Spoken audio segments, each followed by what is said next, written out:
Hola amigos y amigas del canal Somos Alma, una semana más estamos aquí con vosotros, felices de estar con nuevas entrevistas y como siempre y antes de todo agradeceros vuestros likes, vuestros comentarios que siempre son tan cariñosos, que nos ayudan a seguir haciendo lo que estamos haciendo, a vuestras suscripciones y sin más, pasamos a presentaros al invitado de hoy. Tenemos con nosotros al doctor Agustín Aceves. ¿Cómo estás? Gracias por estar aquí con nosotros. Gracias, Duhan. Estoy encantado, agradecido y orgulloso de que me hayas invitado a un proyecto tan maravilloso como el que lideras y que, bueno, dentro de mis posibilidades intento colaborar con un granito de arena. Creo que es loable que alguien como tú y como otros compañeros, Manuel Sanz, Segarra y otros, os hayáis convertido en auténticos fenómenos mediáticos en un mundo apasionante. Y bueno, no tengo nada más que felicitarte por tu esfuerzo, solidarizarme con tu causa y agradecerte la invitación. Gracias. No, gracias a ti por estar aquí. Afortunadamente cada vez hay más médicos que comparten y además que se atreven a salir en los medios públicos porque no es fácil, ¿no?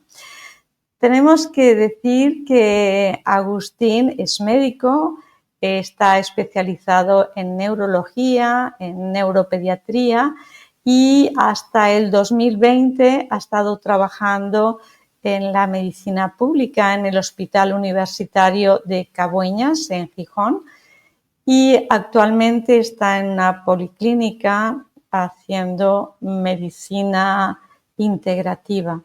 Integrativa, que es el ser, para las personas que no lo saben, que no es solamente un cuerpo físico, sino que son las emociones, la mente, la parte espiritual, todo eso es todo uno, ¿no? Gracias por estar aquí. Has escrito numerosas publicaciones científicas, has escrito numerosos libros, novelas, entre ellas El túnel, que me ha parecido fascinante. Y bueno, sí, yo tenía aquí para enseñarlo. Aquí lo tenemos, El túnel. Fantástico. Y bueno, yo quisiera decirte que has tenido experiencias de personas en tu consulta o que hayas conocido que tienen experiencias cercanas a la muerte. La primera vez que te encontraste con una, ¿cuál fue tu reacción? ¿Qué pensaste? Esto por un lado. Pero por otro también, esas personas que tienen ECMs tienen unos comportamientos comunes, tienen determinadas ítems comunes. Me gustaría saber que si lo has visto, si nos lo puedes explicar. Y por último, de esta pregunta tan larga, es que estas personas vuelven cambiadas. Entonces, ¿qué pasa ahí? ¿Cómo puede cambiar su alma o su personalidad o su campo? ¿Qué pasa? ¿Cuál es tu opinión? Bueno, efectivamente, como bien dices, yo soy un médico ya de un largo trayectoria, que un momento determinado, pues tomé la decisión de desinstitucionalizarme, es decirme de la medicina pública en una época muy dura que fue el 2020, en plena pandemia. Bueno, pues porque las condiciones de trabajo eran las que todos conocemos, muy duras, y yo reconocí que iba a trabajar con miedo y eso es un condicionante para un profesional que no es bueno. Tomé la decisión, me fui, no quería colgar la bata, y seguí trabajando en un policlínico, haciendo una slow medicine, una medicina lenta y sobre todo una medicina holística en la que se abordan los aspectos no biológicos, sino aspectos que van más allá y son aspectos del ser humano como cuerpo, como mente y como espíritu.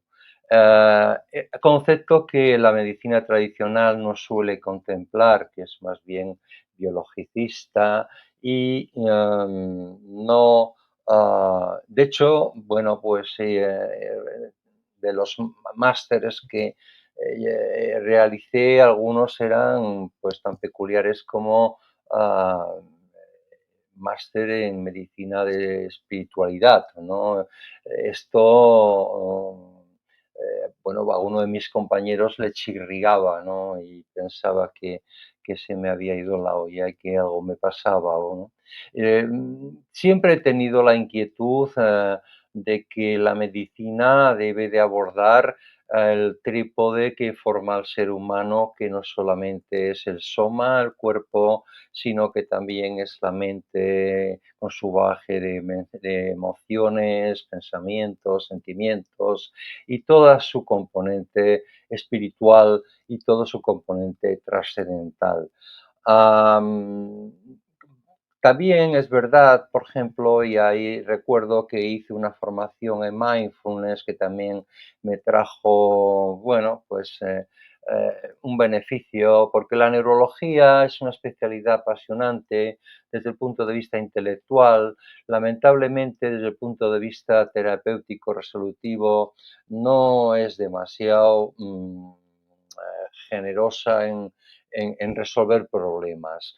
Entonces, yo me di cuenta que, bueno, pues haciendo práctica de mindfulness, que viene de tradición milenaria de meditación vipassana, pues si yo podía evitar, pues se me ocurre ahora mismo el ejemplo de tomar psicofármacos hipnóticos a través de entrenar en personas en hacer un poquito de meditación, pues eso era algo muy positivo. Y luego que eso repercute, y hay evidencia científica, en la bienestar humano, en el bienestar físico, emocional, psicológico.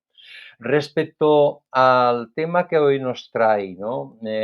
Lógicamente, yo quería simplemente hacer este paréntesis que, y perdóname, creo que las experiencias cercanas a la muerte hace ya muchos años que están presentes, que médicos como yo las conocíamos, las vivíamos tangencialmente en el hecho en que yo no tengo casos como tenéis otros compañeros que habéis vivido desde el minuto cero de esa parada y que habéis seguido con ese estudio de muerte clínica, electrocardiograma plano, electroencefalograma plano, ausencia de reflejos y lo habéis hecho una reanimación, cada vez con técnicas más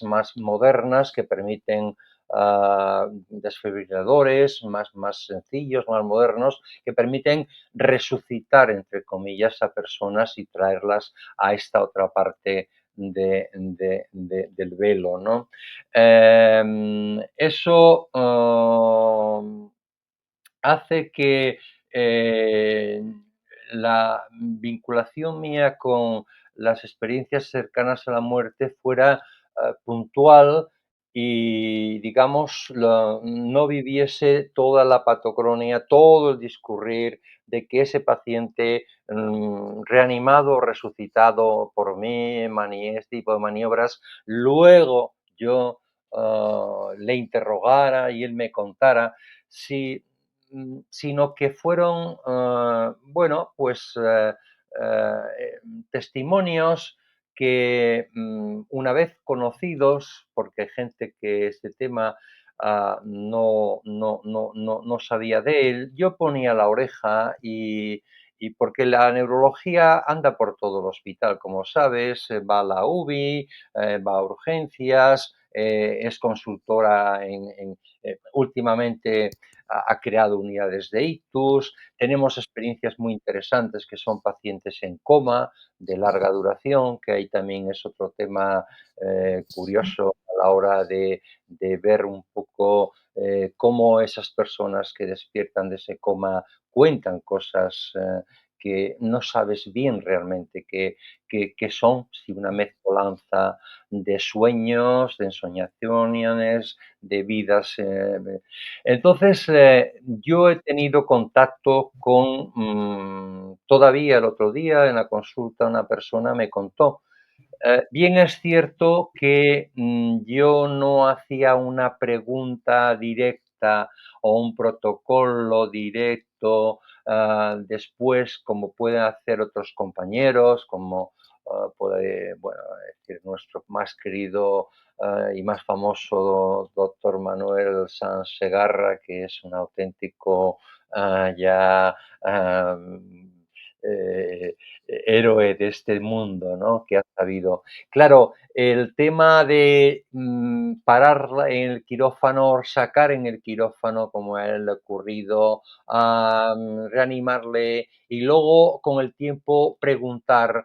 Es decir, yo no he tenido ese seguimiento, esa patocronia en el tiempo, pero sí que a mí me han llegado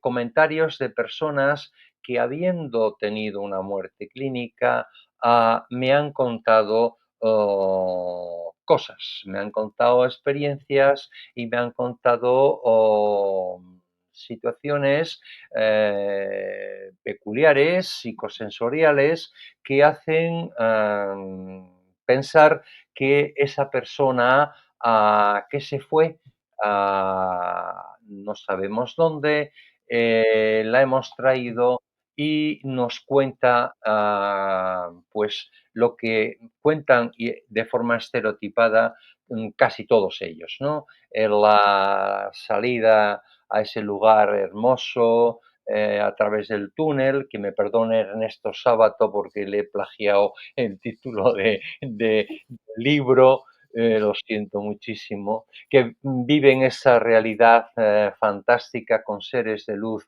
muchas veces identificados, que es una experiencia muy agradable y que luego, pues, el ser de luz supremo, pues quizá le dice que no es el momento y que no toca y le vuelve otra vez a mandar al sitio de donde procedía de ese cuerpo muerto, con su gran enfado, con su gran cabreo, porque la mayoría de ellos vosotros que tenéis mucha más experiencia lo reconocéis y yo los aspectos que he conocido también del tema lo ratifican. No es agradable para ellos el que se les haya hecho. De hecho, algunos cuestionan ¿y por qué me has sacado de aquel sitio tan maravilloso en el que me encontraba con aquella paz, con aquel amor, con aquella profunda sensación de bienestar, ¿no?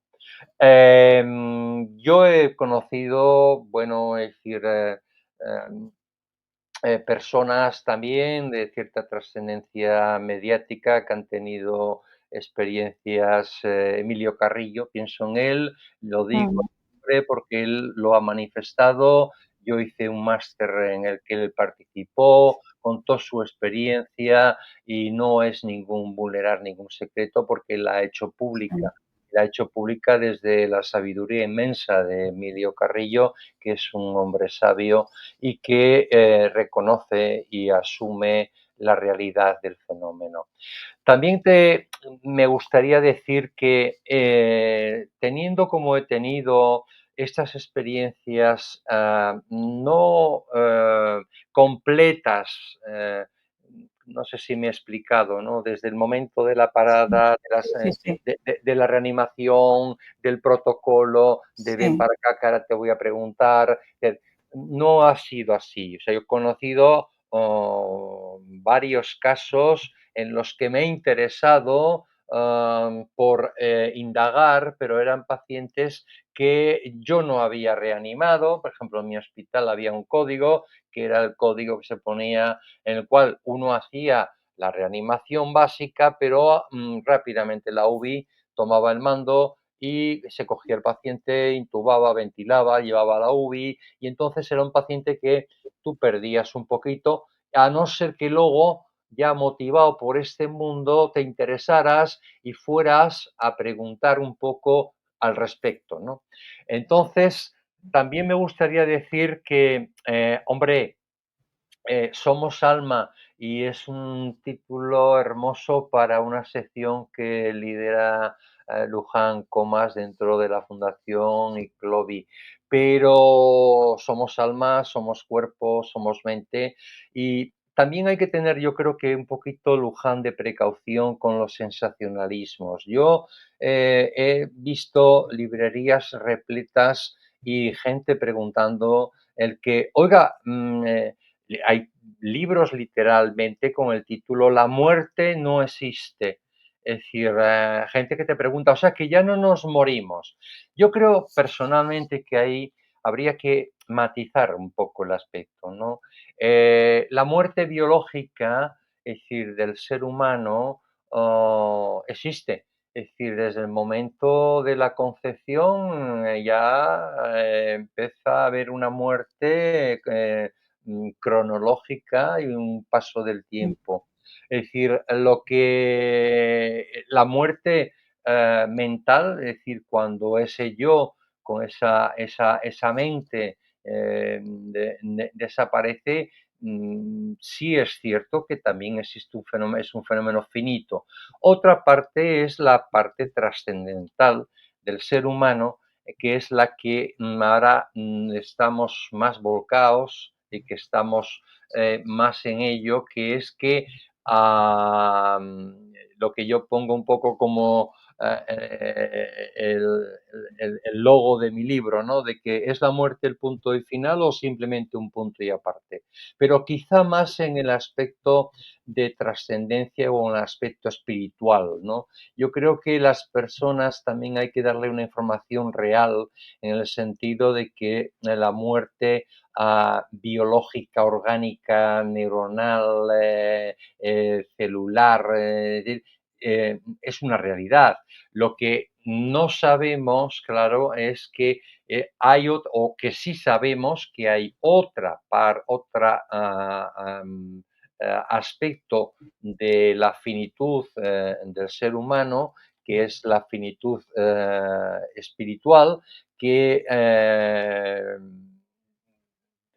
amparado en un campo de conciencia que desconocemos dónde está, aunque la física cuántica, con su complejidad, nos trata de intentar echar un cable explicando un poco los aspectos teóricos, pero yo creo que ahí es quizá donde tendríamos que poner un poco, para evitar errores de concepto, ¿no? De que ya la muerte no existe. No, existe parte de la muerte, pero dentro de esa globalidad del ser humano hay una espiritualidad, hay una trascendencia que sigue, y que eso, hay fenómenos que ahora nos permiten recoger testimonios de personas que, habiendo estado en muerte clínica, nos cuentan que han tenido experiencias psicosensoriales cuanto menos peculiares.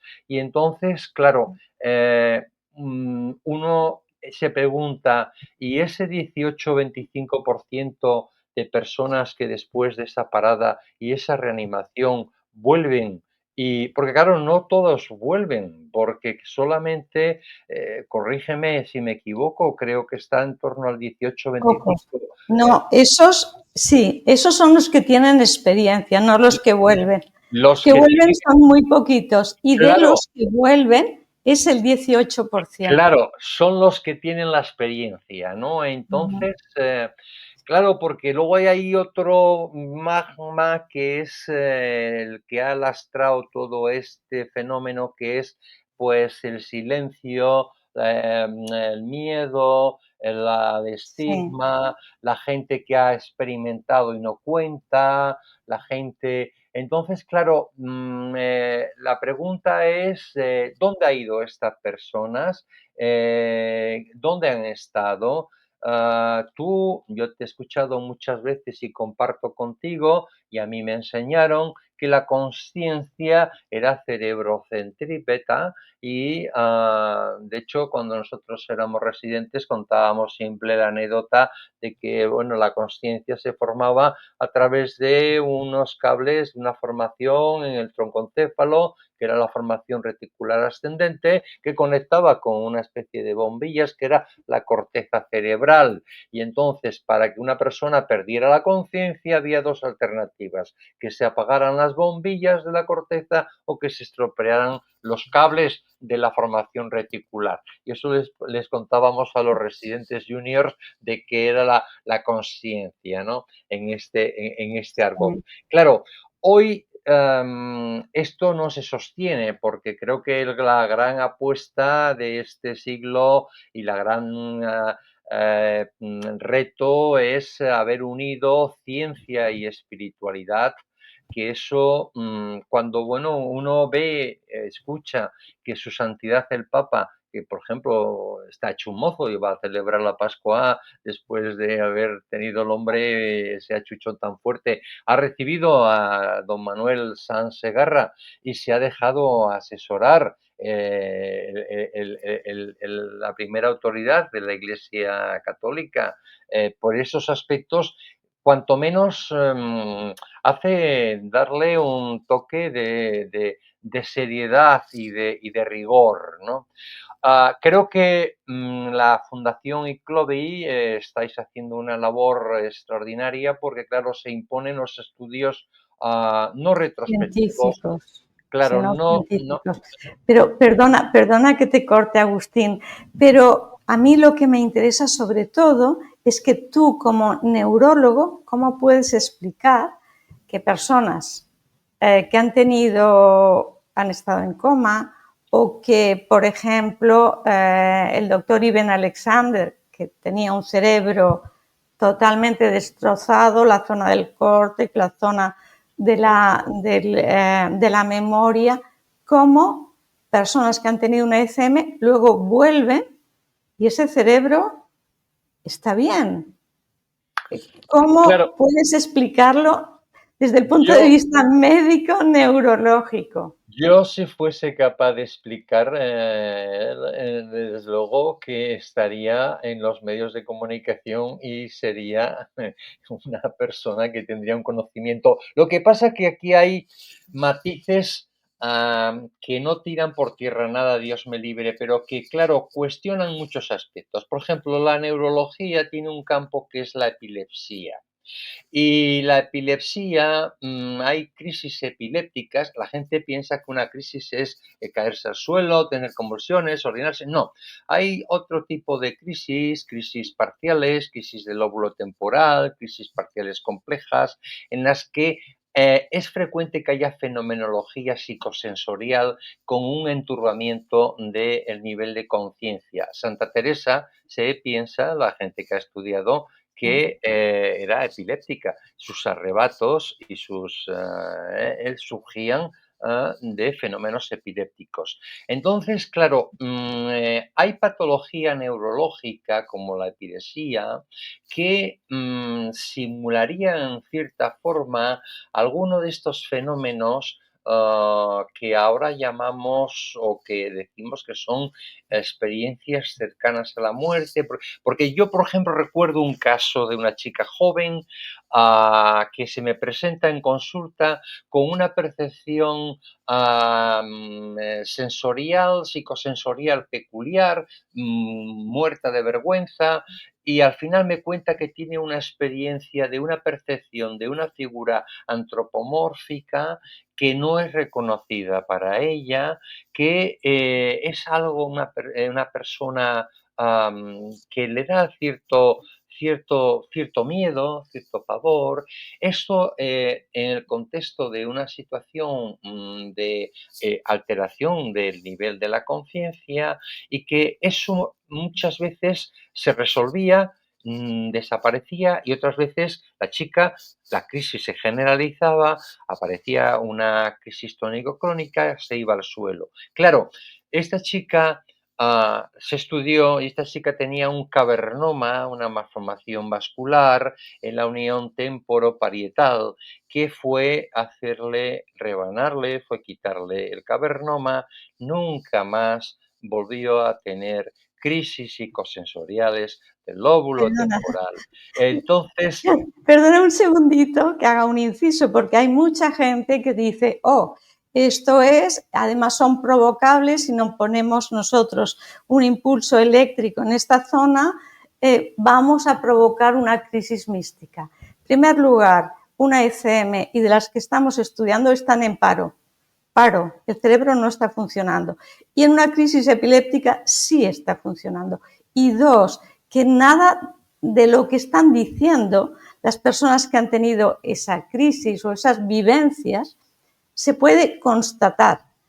En una ECM hay muchas cosas que no, pero hay muchas cosas que sí. Te dicen quién te está tratando, cómo van vestidos, qué es lo que están diciendo, qué música hay, mientras el cerebro está parado. Y es distinto, bien, por lo menos para mi manera de ver. comparto el análisis en que estamos en una situación de muerte clínica, muerte cerebral, expresada en forma de un electroencefalograma plano, y que esa persona vuelve.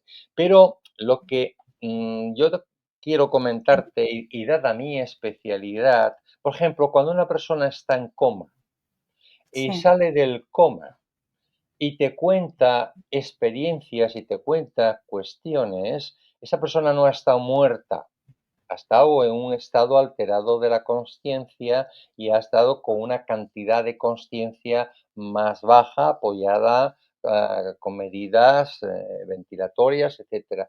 Pero te cuenta cosas. Entonces, claro, ahí también se mezclan fenómenos oníricos. El sueño en una persona en coma sigue claro. su ciclo, sigue durmiendo, siguen teniendo sus fases REM, tienen su... Entonces, el quid de la cuestión, claro, es qué ocurre en esa persona muerta que vuelve y cuenta, ¿no? Pero el cerebro, cuando es lesionado, cuando es...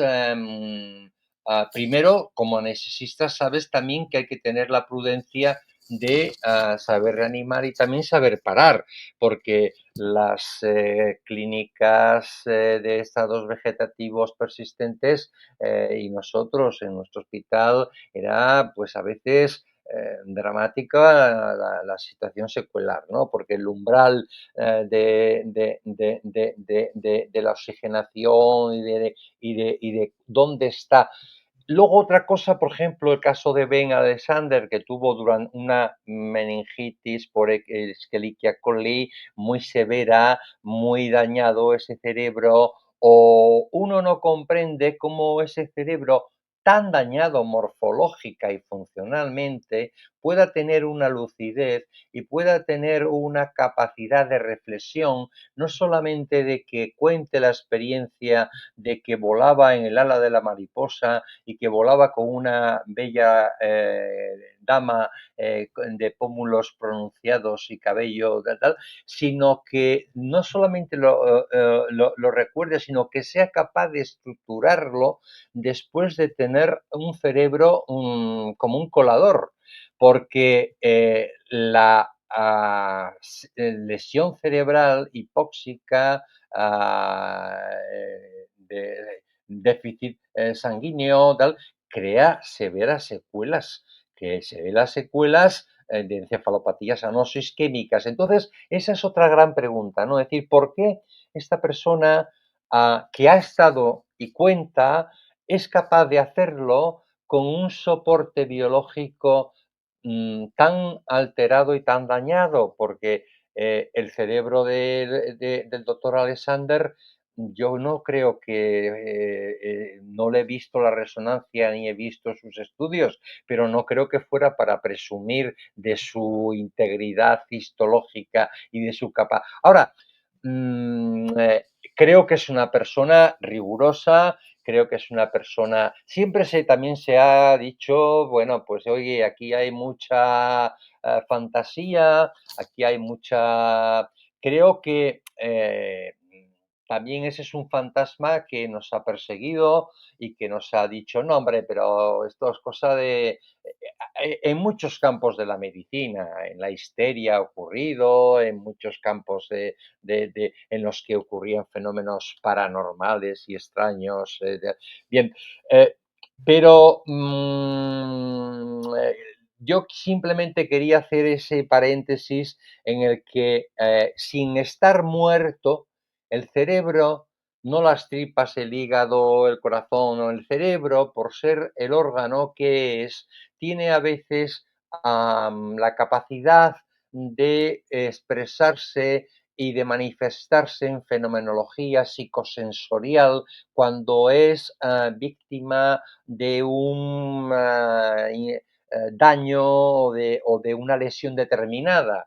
Y todos conocemos crisis parciales complejas disnésicas, de déjà vu, de déjà vu, que son fenómenos epilépticos. Claro, entonces dices, no, es que el cerebro estaba muerto. Bien, el cerebro estaba muerto porque tenía un electroencefalograma plano.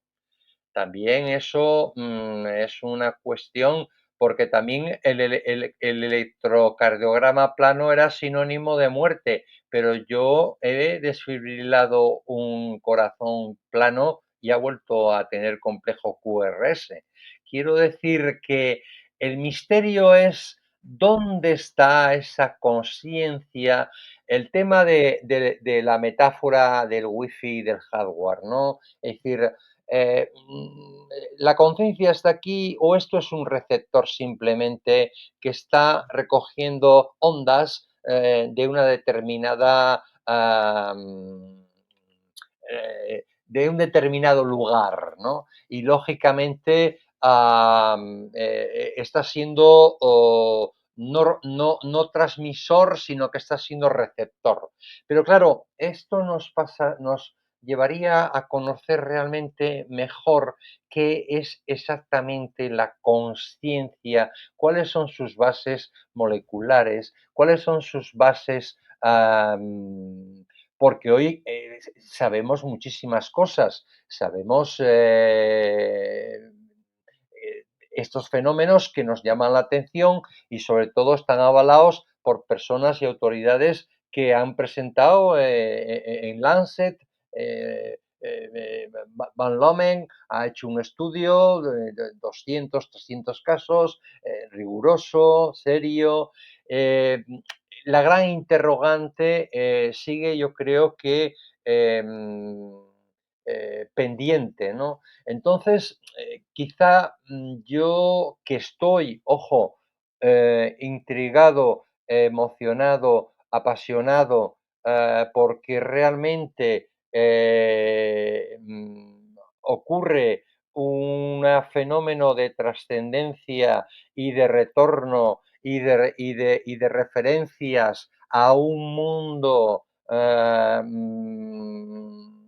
fuera de esta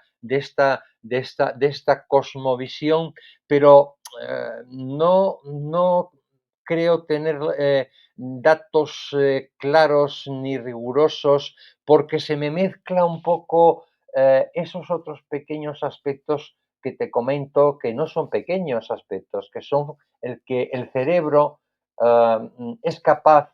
Si tú quitas medio hígado, no, nadie va a tener una percepción de una figura antropomórfica, ¿no? Le harán un trasplante, seguirá para adelante, harán bien.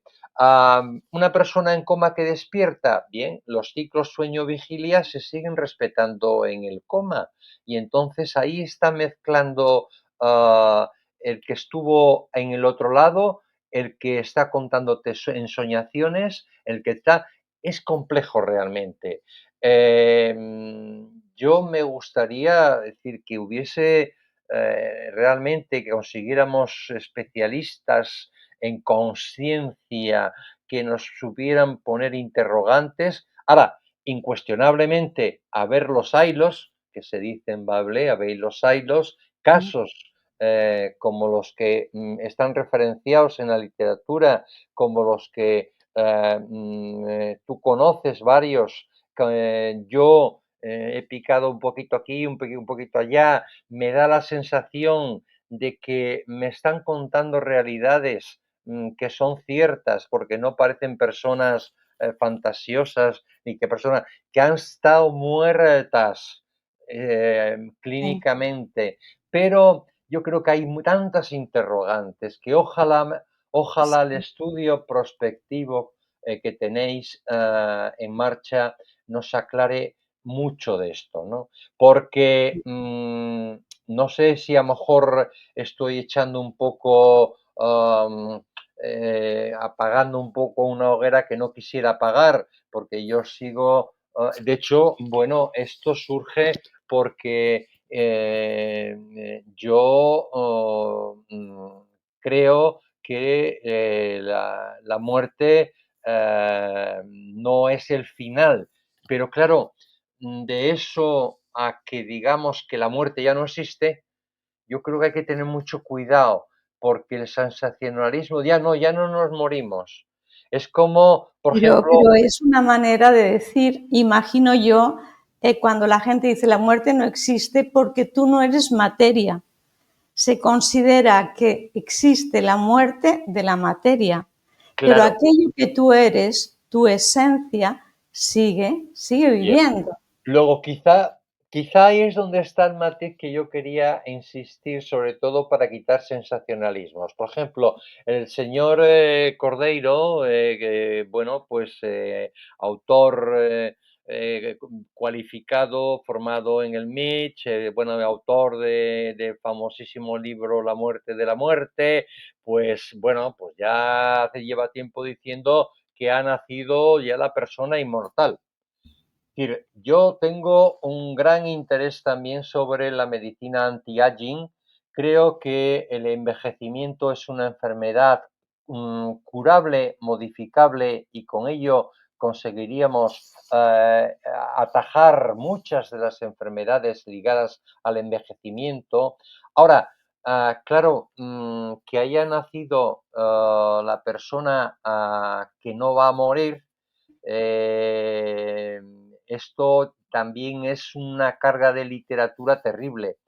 Bueno, yo Y creo que eso es irnos un poquito del tema, porque es por el momento, yo no digo en el futuro, pero por el momento es una utopía. Sin embargo, aquí y ahora, a mí me gustaría saber, tú como neurólogo, ¿qué dices de esa lucidez terminal en estudios que se han hecho científicos de personas con Alzheimer, con una alteración de las proteínas, en los microtúbulos, etcétera, o de personas con demencia importante, con alteración estructural cerebral?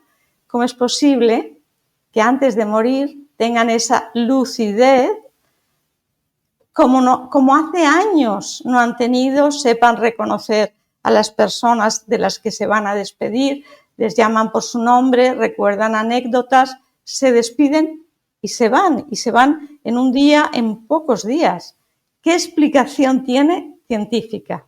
No, pero es que no más, no, me preguntas como si yo fuese una autoridad científica y eso me hace tener una aureola que Dios no me ha dado, ojalá me la hubiese, ojalá fuera capaz de responder todas tus dudas y todas tus cuestiones.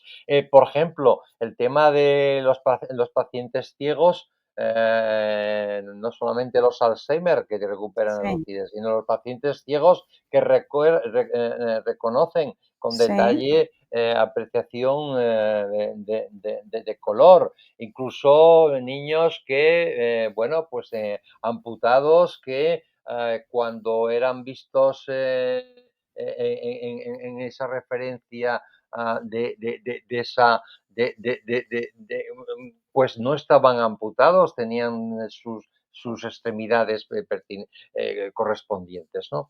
Es decir, siempre la muerte es un instante o es un proceso. Todos conocemos que, y eso lo hemos vivido muchas veces, es decir, esta persona la vamos a sedar, porque le vamos ya a poner un poquito de Dormicum, un poquito de morfina, que tal, pues porque ya está muy mal. Pero no se muere, no se muere, no se muere. Solamente se muere cuando llega el hijo de Argentina a los 3 días. mm, ¿Por qué?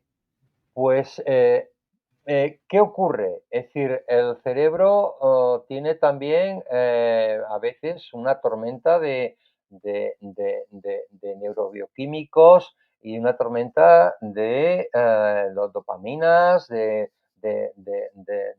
endorfinas, el que puede hacer explicar que en esa situación prolegómica, antes de que ocurra ese instante que es todo un proceso, puedan ponerse en marcha esa situación y pueda explicar esa lucidez. Y de hecho, la lucidez existe clínicamente y el momento de que ahora, bueno, es como el acompañamiento de la persona que mi propia suegra ya referenciaba de que ya podía irse en paz porque su mamá, su madre, ya la había venido a buscar, le había dado la mano y ya la llevaba para el otro sitio, que ya estaba tranquila.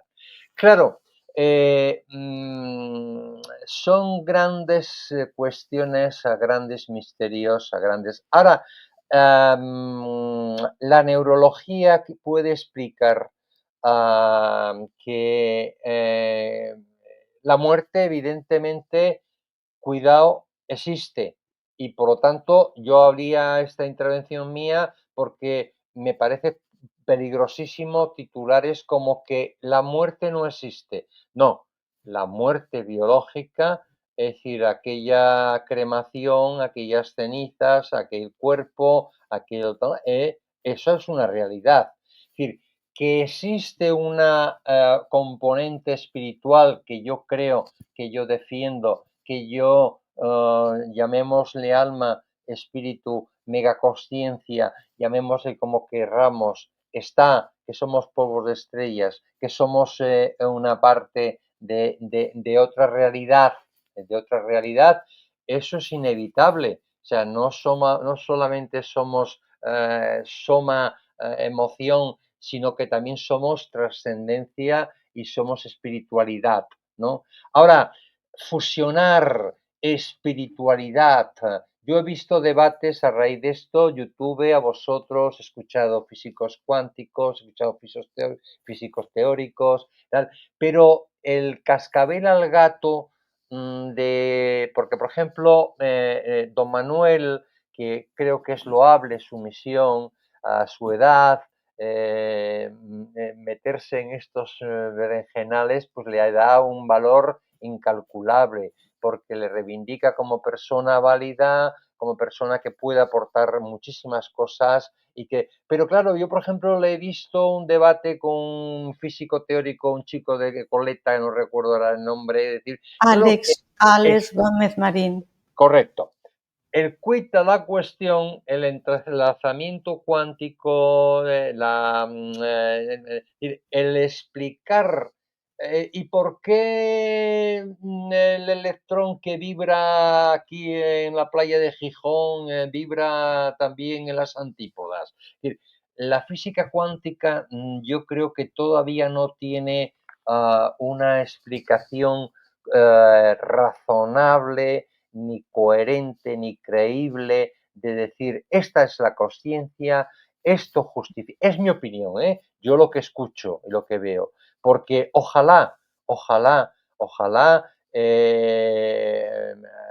Alex Ever Alexander, que increíblemente sobrevivió a un cuadro terrible de una meningitis por coli, nos haya contado eso, que es precioso de leer, pero claro,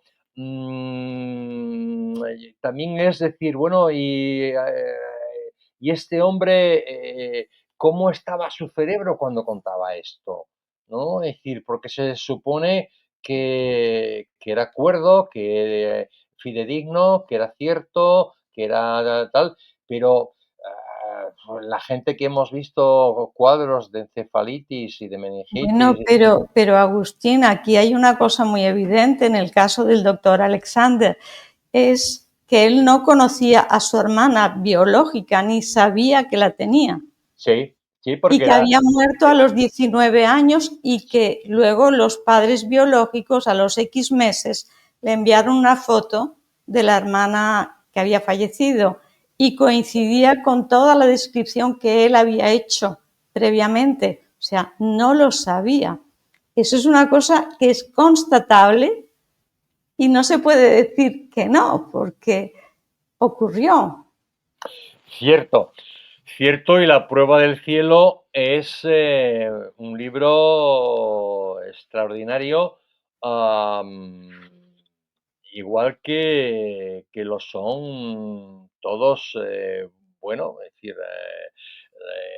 los ejemplos, por ejemplo, el ejemplo de Emilio Carrillo que yo escuché, que yo conocí, que yo, pues también era de ponerse el vello de punta, ¿no? Es decir, de todas formas, yo creo que estás hablando con neurólogo.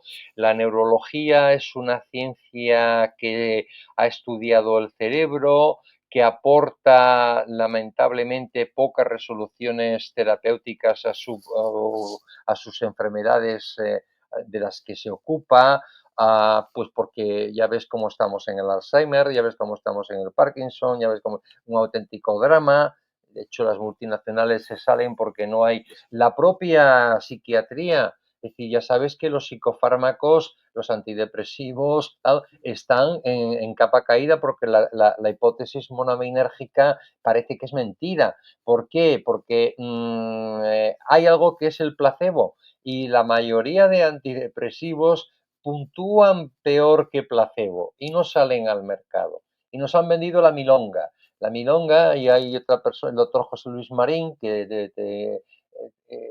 te invito a que escuches algo de él. Es un hombre también ortodoxo, formado, psiquiatra, tal, que ha llegado a conclusiones espectaculares.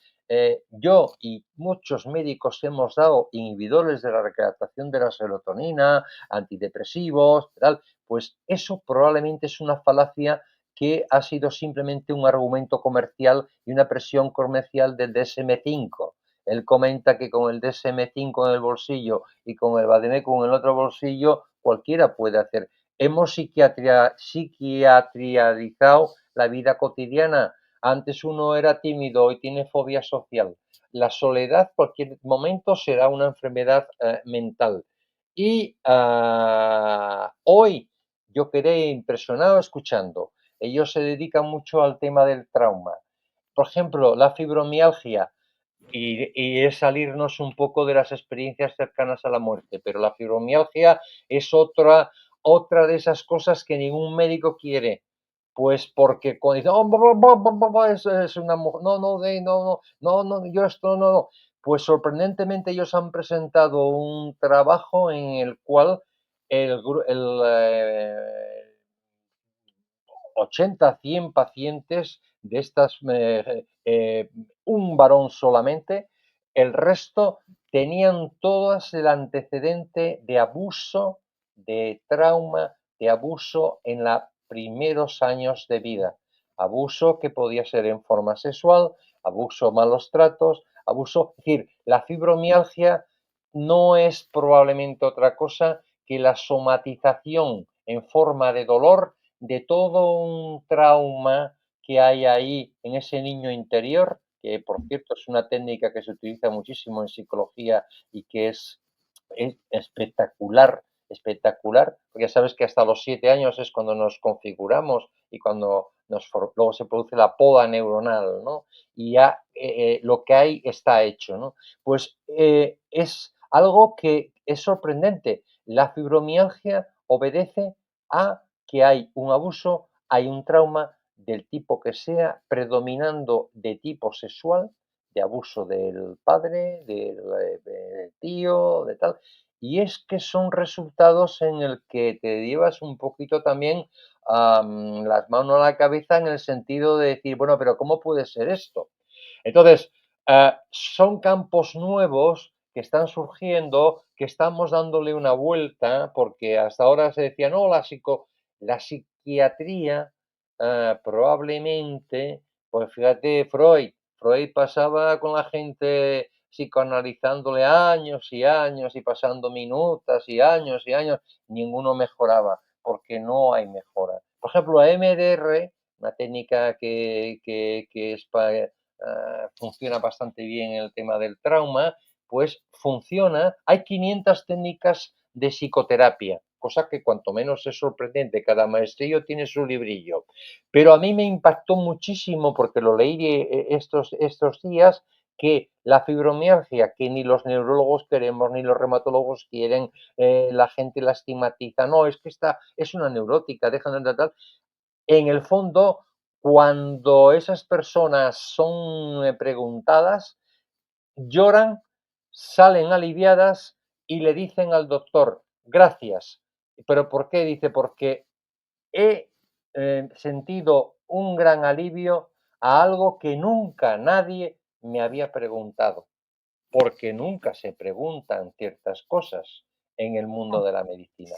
Eso es ver al hombre, al ser, como un todo y no como un hombro que duele o que es una persona que no puede dormir o que es, siempre hay una causa. Es que nosotros estamos con la medicina habitual tratando síntomas, pero no las causas, que van mucho más allá y que no sabemos. Claro, Pero hay que ver al hombre como un todo, al común. ser como un Claro, todo. claro. Y hay que preguntar en todos los aspectos. Es decir, hay que preguntar desde si hay práctica espiritual, por ejemplo, las bondades terapéuticas de la oración son impresionantes. Sí, Impresionantes. O sea, sí. cuando se han hecho estudios del poder terapéutico de la oración, es impresionante. No, O hay sea, estudios muy serios a doble ciego de los resultados y a distancia impresionantes. no, hombre, te digo, comento esto y fuera un poco de ese contexto, porque también son cosas que son rompedoras y transgresoras, porque Sí. la industria ha hinchado a la gente a psicofármacos, ha psiquiatrizado a la vida cotidiana, ha puesto, hay un montón de gente que se agarra a ello como neurosis de renta y dice, no, yo estoy deprimido, yo no puedo trabajar, y en el fondo lo que existe no es depresión, lo que existe es sufrimiento. Yo, que soy un gran amante del budismo, eso ya Siddhartha Gautama hace 2500 años ya lo decía. El hombre, el valle de lágrimas, que dice tal, es decir, el problema es el sufrimiento y el sufrimiento tiene diferentes manifestaciones, diferentes caras, diferentes tal. Llamémosle depresión, llamémosle lo como le llamemos, pero el ser humano sufre y para que ese sufrimiento sea aliviado, lo primero que tenemos que hacer es preguntarle no lo que dice este hombre de qué te pasa, sino qué te ha pasado. ¿Qué te ha pasado? Yo, por ejemplo, en el medio en el que me muevo, es impensable que a un psiquiatra o le pregunte a una señora si tuvo abusos sexuales en la infancia de su padre, porque es impensable, no se toca. Es un tema anatema. No esos aspectos no se tocan para nada. Entonces, volviendo a las experiencias cercanas a la muerte. Las experiencias cercanas a la muerte, igual que la reencarnación, donde Ian Stevenson en Virginia pues tiene esa serie de esos niños que reconocen esas vidas pasadas también, pues claro, cuanto menos sorprendentes, misteriosas y que hacen cuestionar muchas cosas, ¿no? Pero Entonces, si, perdona, si tú eres un amante de todo lo tibetano, tú sabes que todos los lamas, la jerarquía del Tíbet siempre se ha buscado la reencarnación y se ujú, ha testado, y se ha ujú. testado tremendamente. Y el niño reconoce. Y si no reconoce, no es la reencarnación, pero hay una ciencia milenaria como es la de ellos, la de los Sí, tibetanos, que lo ejercen así.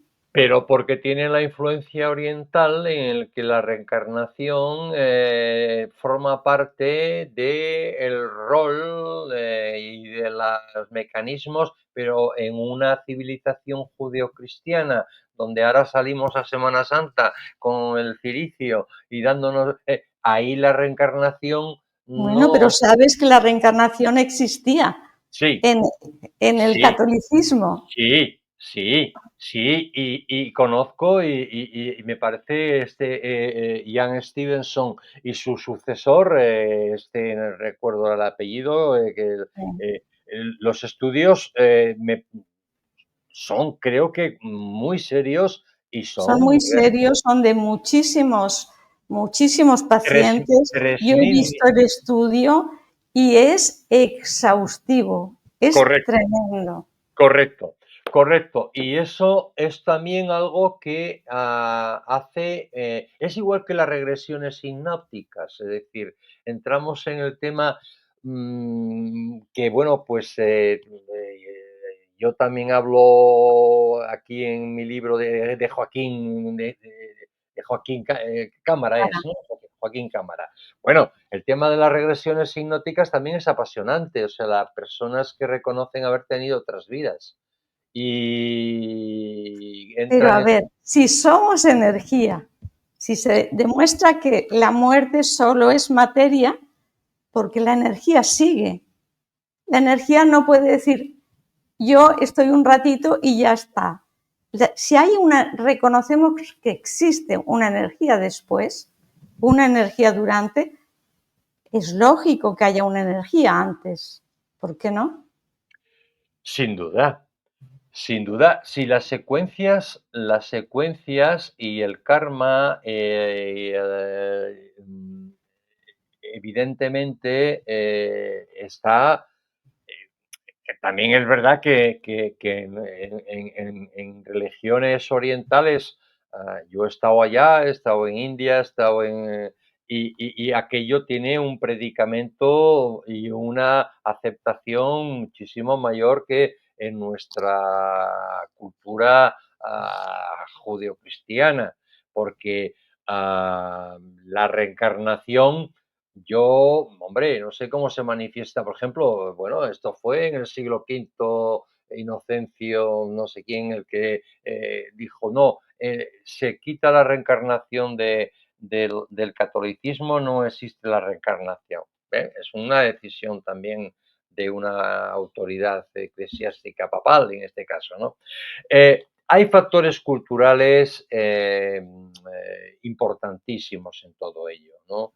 Es decir, importantísimos porque, bueno, es decir, te pongo este ejemplo, es decir, la incineración forma parte ya de la rutina cotidiana. Es decir, yo tuve un íntimo amigo mío que falleció y tuvieron que llevarlo a incinerar desde Gijón a Bilbao porque no había incineración.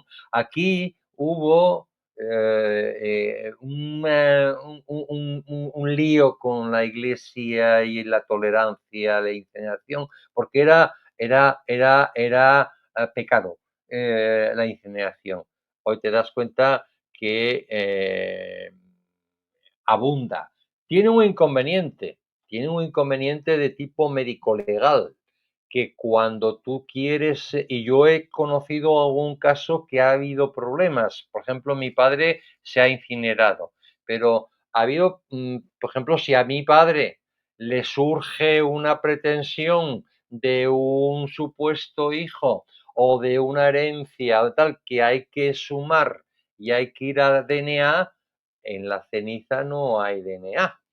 Con lo cual, ahí hay un inconveniente que es más ecológico, más práctico, más barato, más... pero luego hay un inconveniente, y es que los forenses en las cenizas no encuentran DNA en el tuétano de los huesos, y eso puede tener repercusiones jurídico-legales muy importantes.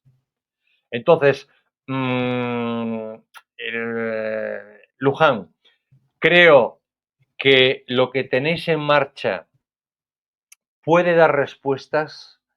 La Fundación Iclovi creo que hay que publicitarla, hay que transmitir el mensaje. Yo creo que con la suficiente rigor y claridad, porque la muerte biológica va a seguir existiendo, porque si no, los tanatorios tendrían que cerrar todos inmediatamente, porque esto figura en títulos de libros, Pero tú no sabes las charlas que damos en tanatorios, Sí, cómo ayudan a las personas que se bien, van y a la correcto, familia. y al duelo, Por eso, y al duelo, y al duelo, porque, atiéndeme, también ayuda a la fe. La fe es una hermosísima y grandísima muleta para la trascendencia. La fe, y la fe es bueno, una muleta extraordinaria para transitar. El que exista eh, una cosmología o cosmovisión o una realidad que hace que nosotros no vamos a morir en nuestra esencia, en nuestro espíritu, en nuestra conciencia, en nuestra tal, es una bendición para sobrellevar muchos duelos.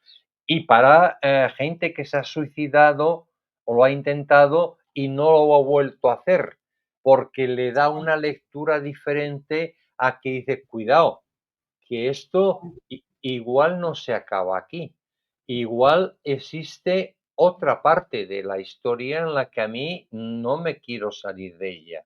Entonces, ojo, yo no estoy siendo negacionista, yo no estoy siendo, Dios me libre, abolicionista. Yo he escrito un libro sobre el túnel donde se habla de la muerte, donde se habla de diferentes planteamientos de no esconder la muerte. Por ejemplo, me parece una barbaridad. La muerte forma parte de la vida y los niños tienen que estar en el entierro del abuelito. Pero eso es un problema, claro, cultural de mucho calado, porque hoy a los niños no se les lleva a los sanatorios. Yo besé a mis abuelos en el ataúd, hoy eso no se hace. la exposición de cadáver ya no es una práctica habitual, se tapa y de hecho existe las funerarias prex que hacen el truco de que cuanto más rápido el periodo de 24 horas, ¿no? Cuanto más rápido pase el tiempo para darle pista. Una barbaridad, ¿no? Entonces, Bueno, pero que yo creo que se trata de que nadie estamos en posesión de la verdad. no, Nosotros estamos haciendo, a través de la Fundación ICLOVI, un estudio en la que hay una muerte clínica que se registra, necesita unas medidas de reanimación para que no se muera. Los resultados los veremos, pero aún así la gente puede creer o no creer. Sin embargo, la ciencia ha llegado a estas conclusiones. Pero tampoco pretendemos nada más. La gente es libre de pensar y de pero vivir como uno crea. una cosa es la ciencia y otra cosa es el cientificismo y el que la ciencia, ojo, la ciencia es una maravilla cuando pesa, mide, explica y No, es esa es una ciencia newtoniana. bien cartesiana newtoniana, como Sí, dice don Manuel, como dice Manuel. Esa es la ciencia que pesa, que mide y que tal. Ojo, sí. bendita ciencia también. Bendita ciencia, porque nos ha Ben- dado las leyes, la Bendita, física, bendita, bendita claro. ciencia. Que, por ejemplo, es decir, yo, cuando yo era junior, los linfomas, las leucemias, se Sí, morían o ya no se mueren. sí, Bendita ciencia. Cuidado. sí, sí. También tengamos precaución que los científicos están aportando. Ahora, es que estamos hablando de que no es encontrar el genoma o la explicación a la enfermedad de Alzheimer o la que tal, sino que estamos hablando de algo tan sensible, tan peculiar, tan que aborda la trascendencia del ser humano en ese más allá. Y eso es complejo porque su escasa tangibilidad le hace que, aunque su santidad el Papa se haya interesado por ello y haya motivado, y los curas estén interesados y los seminaristas también, pero son realidades diferentes, pienso. Dios quiera que dentro de pocos meses sepamos qué es la enfermedad de Alzheimer y la sepamos curar, porque es un drama humano. Y ojalá sepamos que nos vamos, seguimos, volvemos y continuamos reencarnados o de otra forma. Pero no pasa nada, aunque no crean absolutamente nada, lo que no pueden negar es que lo único que es cierto es que hoy, ahora, estamos aquí y estamos vivos. Entonces, reconocer eso y agradecer. Cierto. Simplemente eso, y vivirlo, disfrutarlo y valorarlo. A medida que muerte y vida, vida y muerte forman parte del mismo binomio. Es decir, por eso yo creo que es una barbaridad esconder la muerte, porque la muerte forma Sí, parte de la vida y la vida forma parte de la muerte. Son ambos aspectos, ¿no? Es decir, y yo creo que la muerte habría que explicarla en las facultades, habría que explicarla en los colegios, habría que llevar a los nietos a ver a los abuelitos, pero es que la realidad social y cultural lamentablemente no es así, Luján. Es decir, sí, claro que en los tanatorios el mensaje que se lanza desde la Fundación ICLOVI y de la ECM da esperanza. Yo conozco personas que se han agarrado, entre comillas, ese argumento y dice, me aporta esperanza también. Eso es cierto, que aporta esperanza. Pero yo creo que el recorrido es largo, No duro, importa. duro y nos vamos a encontrar con dificultades porque el tubo de ensayo o intubar a alguien o son cosas, pero la física cuántica, mira, yo cuanto más leo menos entiendo. Y, y hago un esfuerzo y me reconforta el saber que hasta los propios físicos teóricos dicen, no, no, pero si es que esto casi ni lo entendemos nosotros, porque es complejo, ¿no? Es complejo. Ahora, que el ser humano tiene una faceta trascendental, espiritual, que hay que mimar, cuidar, regar, cultivar, estudiar y si es posible entender, sin duda, yo soy un máster en espiritualidad y yo hice aspectos y técnicas pues del trabajo del niño interior y yo pensé que eso era cosa de cuatro chiflaos y no, es una realidad que es una forma de curación es extraordinaria. La regresión hímnica es una técnica que se utiliza también.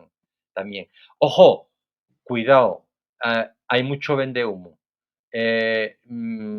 Vayamos con gente rigurosa, vayamos con gente. Mira, yo cuando me dediqué al mindfulness tuve las agallas de hacer una sesión de mindfulness en una sesión central de mi hospital para poner a meditar a jefes de servicio, jefes de sección. Pensé que me iban a echar a gorrazos de allí. Claro, porque yo conocí en Massachusetts por primera vez a John Kabat-Zinn, Mm, conocí en el Centro de Reducción del Estrés, el proyecto de reducción del estrés basado en mindfulness, conocí este tema. Aquí no se sabía ni lo que era el mindfulness. Pues en esta sesión que yo hice, como pionero en ese tema, pues claro, la gente, muchos, tuve que aguantar pues lo que hemos tenido que aguantar o que tenéis que aguantar. Dices, bueno, pero ¿es que se le ha ido la olla o qué? Dice, pero ¿cómo es esto? Digo, pero vamos a ver, criatura del alma, si no hay mecanismo más ansiolítico que llevar tu atención a la respiración, calmar tu respiración, atender a tu respiración y con un suspiro llegamos y con una exhalación nos vamos. Y la respiración es una herramienta básica para tranquilizar el mm. alma y para tranquilizar el cuerpo. Pero, claro, luego todo el mundo se apuntó al boom. Todo el mundo se apuntó al boom, los psicólogos, porque daba pasta, porque hacía el mindfulness. Vale. Bueno, Agustín, yo creo que estos son temas que podemos seguir hablando otros días y creo que hemos dejado mucho tema para que la gente piense, para que observe, para que medite y, y felices de haber estado contigo en este tiempo y quedaremos para un próximo día. Muchísimas Simplemente, gracias. simplemente concluir con algo que también don Manuel Sanz predica, que es la meditación. Creo que debería ser asignatura obligatoria en los colegios. La meditación es una práctica sencilla, fácil, que te hace mirar hacia adentro, que te hace comprender muchas cosas y que te hace probablemente saber que la muerte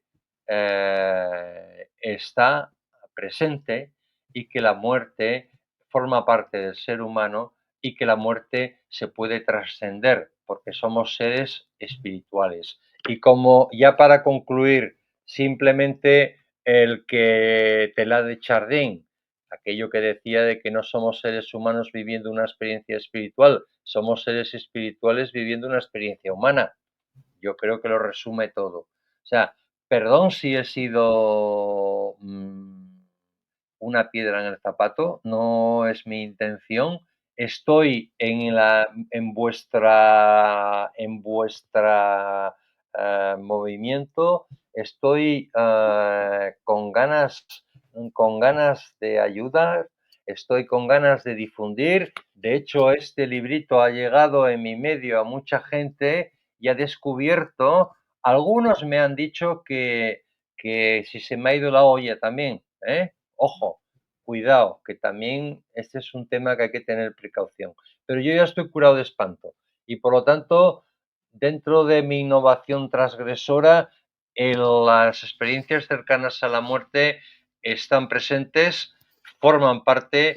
Dios que me libre de haber pretendido en ningún momento cuestionar vuestro trabajo, que creo que es loable, el tuyo en especial porque eres alma y eres alma de todo este proyecto que Dios quiera llegue lo más cerca y lo más rápido posible a mm, explicaciones y a argumentos que nos permitan llevar a otros. Pues muchísimas gracias y Namaste. hasta la próxima semana. Beso. Gracias.